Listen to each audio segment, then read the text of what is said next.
Bienvenue, bonjour à tous. Je vous propose aujourd'hui de faire le tirage du mois de février pour les Sagittaires. Donc je vais utiliser d'abord une carte du tarot de Marseille de Frédéric Agide et je vais utiliser seulement les arcanes majeures. Je vais ensuite tirer une carte de la sagesse de l'oracle à la fin du tirage pour vous délivrer un message voilà, ou un conseil. Voilà, on verra ce que ça nous apporte. Et je vais faire le tirage principal avec tout d'abord le tarot de la magie verte, avec lequel je vais faire mon premier tirage, que je compléterai ensuite avec le tarot de la forêt enchantée. Alors, c'est parti. On y va. Je vais commencer par l'arcane majeur, qui va donner un petit peu le ton, le ton, la tonalité, l'ambiance générale du mois de février pour les Sagittaires. Alors c'est un tirage général, donc je ne l'associerai pas forcément à une situation soit professionnelle, soit sentimentale, soit familiale, soit autre. Je vais faire une interprétation générale et je vous laisse le coller à votre situation ou à ce qui vous parle. Je vais également vous dire ce que représentent les cartes, les emplacements des cartes, qui vous permettra, si vous connaissez un petit peu le tarot, de faire votre propre interprétation plus fine avec les cartes que je sors, parce que voilà, moi je ne connais pas vos situations précises et particulières, et du coup il y a des interprétations que vous pouvez tout à fait faire seul. Moi ça ne me dérange pas, même si ça diffère légèrement, Comme je le dis dans d'autres vidéos, le tarot est un outil projectif, donc évidemment il y a des bases, il y a un cadre pour chaque carte, mais vous pouvez tout à fait faire votre propre interprétation. Alors, ces deux cartes-là sont, celle-ci c'est votre état d'esprit et celle-ci c'est ce qui vous préoccupe, sachant que moi je les lis ensemble. Ensuite, je vais faire une colonne qui va davantage représenter, on va dire, ce qu'il va advenir par rapport à cette situation dont on parle dans le tirage. Alors, la première carte représente les faits. Voilà, ce qui va advenir, les faits, un fait, en tout cas majeur de la situation. Ici, c'est ce qui va vous aider dans cette situation. Ici, c'est ce qu'il y aura à dépasser, à surmonter. Et dans cette colonne ici, nous allons avoir ce que ça va produire chez vous. Donc, la première carte va nous parler de ce que cela produit ou ce que cela a comme effet au niveau émotionnel. Ici, ça sera au niveau matériel, pragmatique. Et ici, au niveau spirituel ou développement, par rapport à votre cheminement. Et enfin, la dernière carte représente là où vous en serez à la fin du mois par rapport à cette situation. Donc, on y va. Nous avons la lune à l'envers. Alors, la lune à l'envers, elle peut évoquer plusieurs types de choses. Elle peut parler de tristesse, elle peut parler de choses cachées, non dites, que l'on garde pour soi, des choses enfouies. Et qui évidemment nous attriste. Donc on va aller voir un petit peu ce que le tirage nous évoque.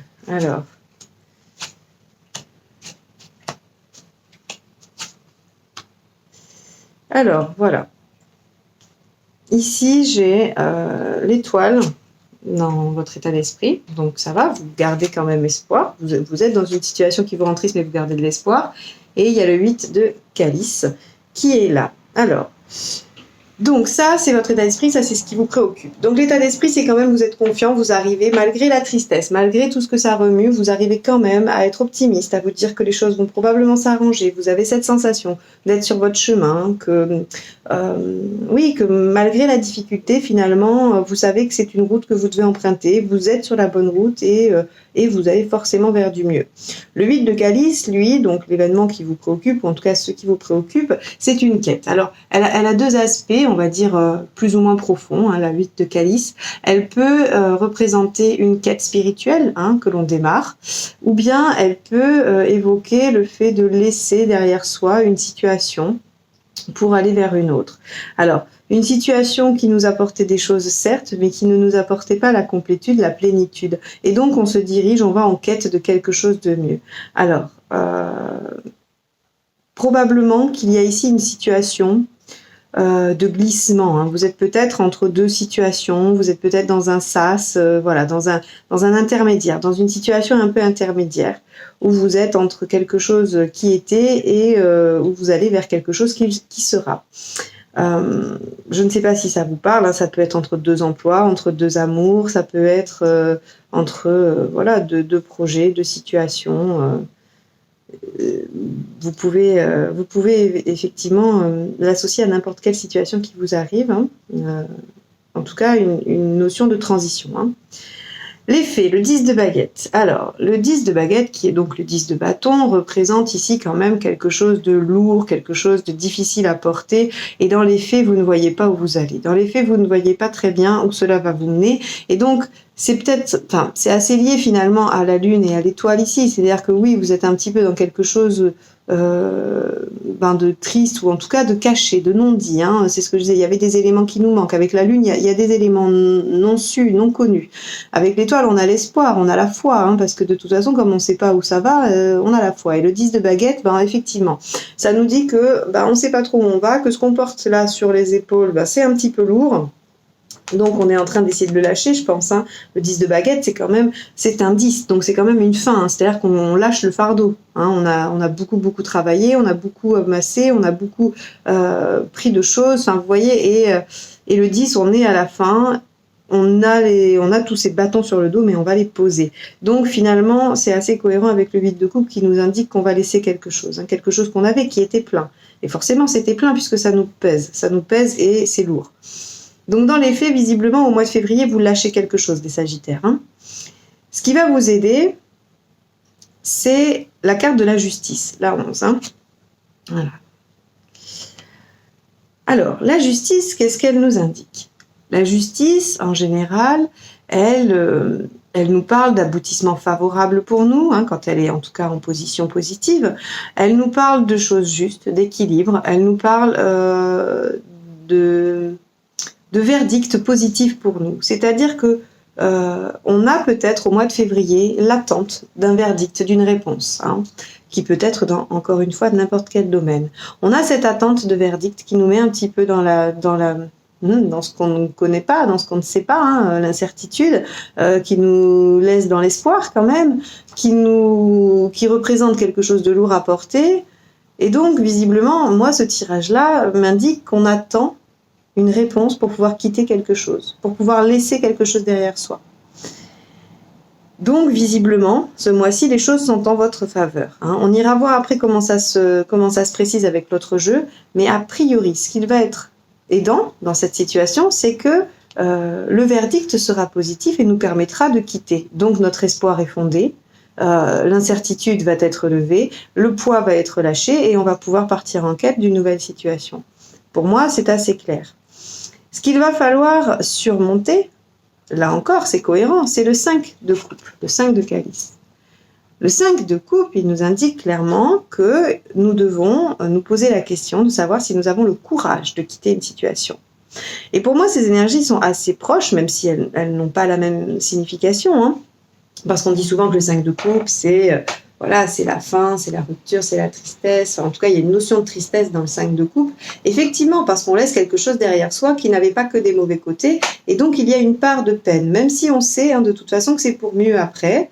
Donc, il va falloir surmonter cette peine. Il va falloir surmonter cette peine et peut-être cette peur de quitter quelque chose, de quitter justement là ce qu'on lâche avec le 8. Parce qu'on a le droit d'être ambivalent. Ça peut être lourd, on peut avoir envie de le lâcher. Parce que ça nous rend triste ou qu'on n'est pas bien. On peut avoir envie vraiment de toutes ses forces de quitter ou de lâcher. Pour autant, quand on arrive au moment de lâcher, on peut ressentir de la peur, de l'hésitation, de la tristesse, la peur de faire le mauvais choix tout simplement. Hein. Donc cette dualité, on la vit dans presque toute situation qui implique un changement.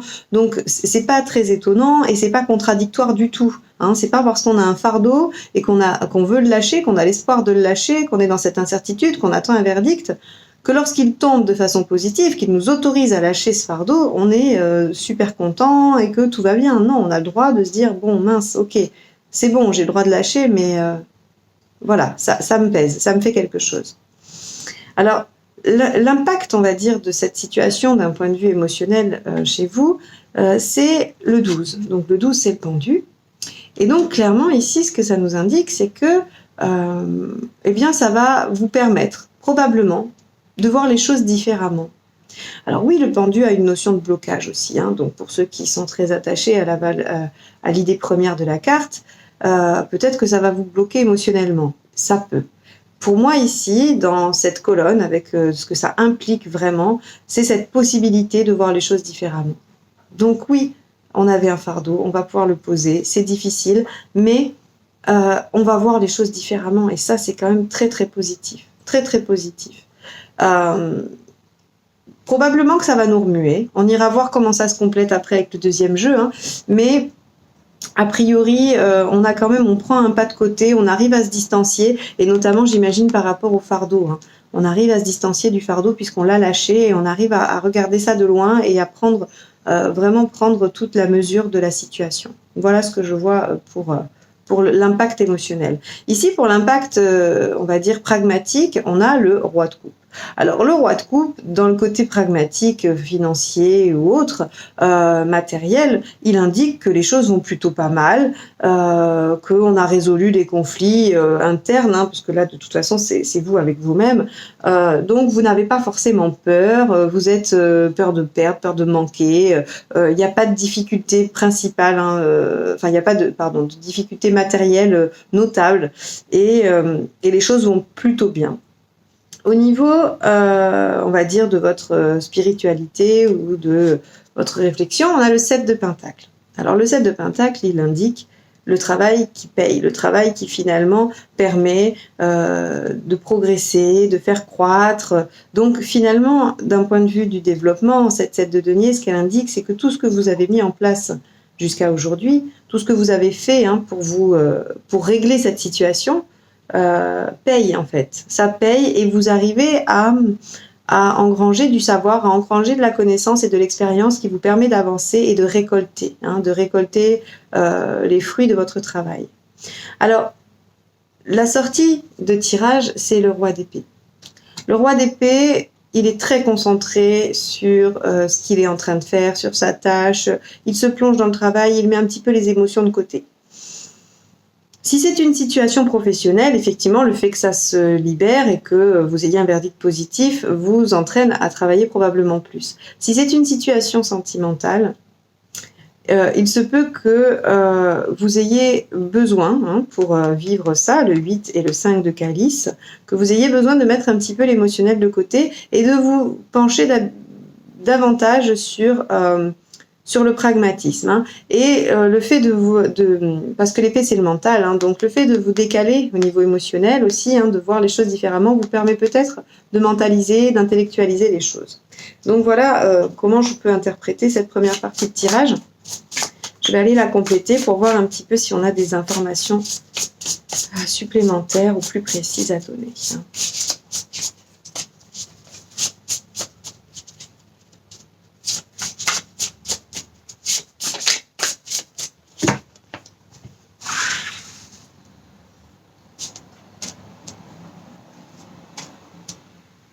Alors vous entendez l'extérieur parce qu'en fait on est le 3 février et il fait sur ma terrasse 24 degrés, et donc j'ai ouvert la porte, donc on entend un petit peu l'extérieur. J'espère que ça vous dérange pas trop.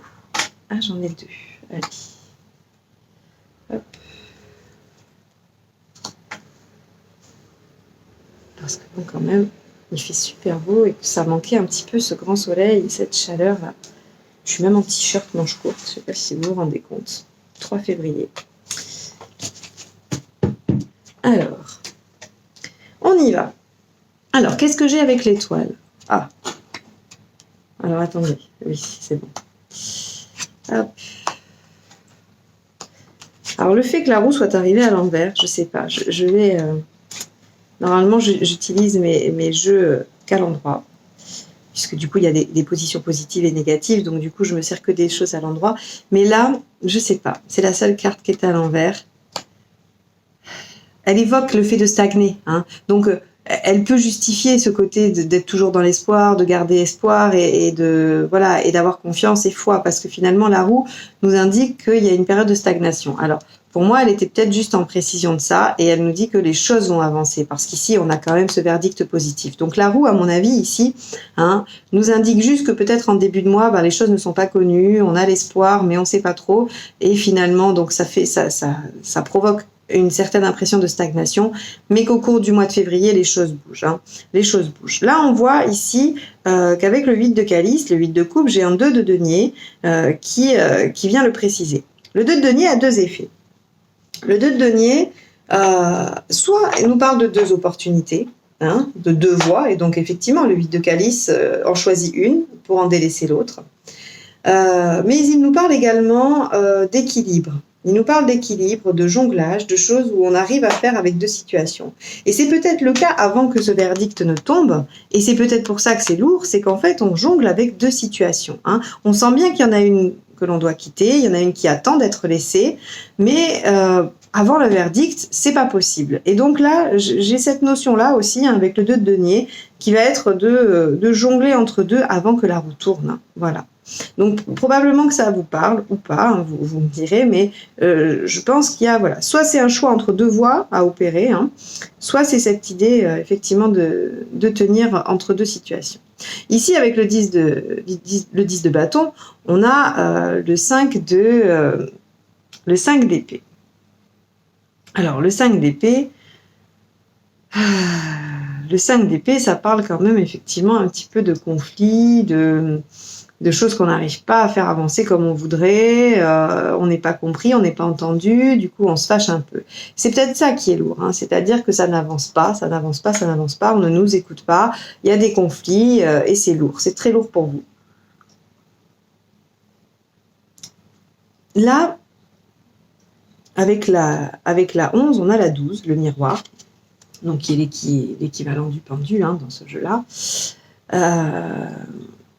Eh bien, on voit que là, pour l'instant, effectivement, les choses, le verdict a été bloqué, ce qui voulait aussi probablement dire que la roue était à l'envers. Mais pour moi, vraiment, vu que c'est ce qui va aider, c'est que ça va se débloquer. Ça va se débloquer et le pendu ici peut-être indiquer la même chose que là, c'est-à-dire que ça va nous permettre une vision décalée, ça va peut-être nous permettre de voir les choses autrement. Peut-être que le verdict sera différent de ce que l'on imagine également. Il peut y avoir cette notion-là. C'est-à-dire que il y aura verdict positif, mais il ne sera quand même pas ce que l'on attend. Il y a plusieurs aspects, et ça, encore une fois, ça dépend de votre situation, donc ça pourrait être l'une ou l'autre. Si je vous avais en face avec votre situation bien précise, je donnerais une interprétation bien précise. Mais là, pour du général, je suis un petit peu obligée de vous donner les possibles avec ces cartes-là. Donc pour moi, un verdict qui semble ne pas être en accord avec ce que vous souhaitez, ou en tout cas pas tout à fait, qui va être décalé, mais qui sera quand même positif. Voilà.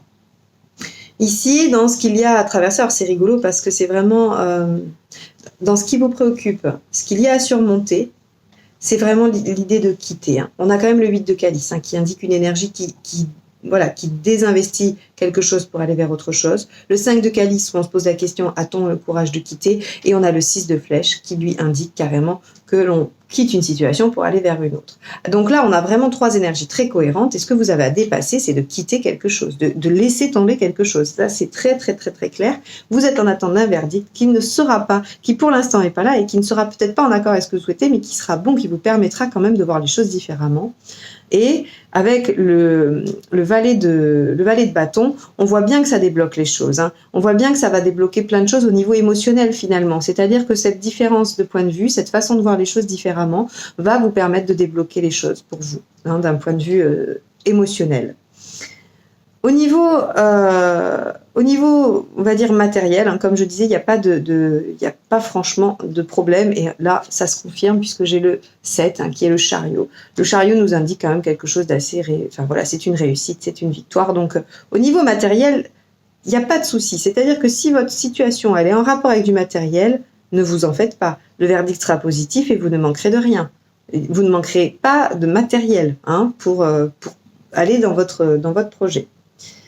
Au niveau, alors ça c'est génial parce qu'au niveau personnel, on va dire, hein, spirituel et de votre développement, on a quand même la 21 qui est le monde.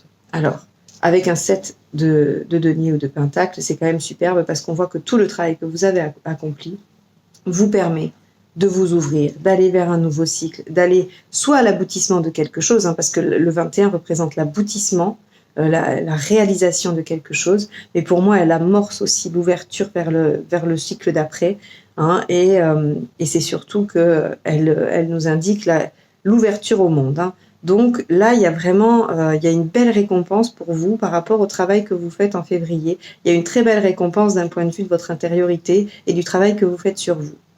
Vous finirez le mois, donc comme je le disais, avec probablement voilà, la tête dans le travail ou dans la réflexion, ou voilà, puisque ça va débloquer des choses, il va y avoir probablement beaucoup d'activité cérébrale, hein, mentale de votre part.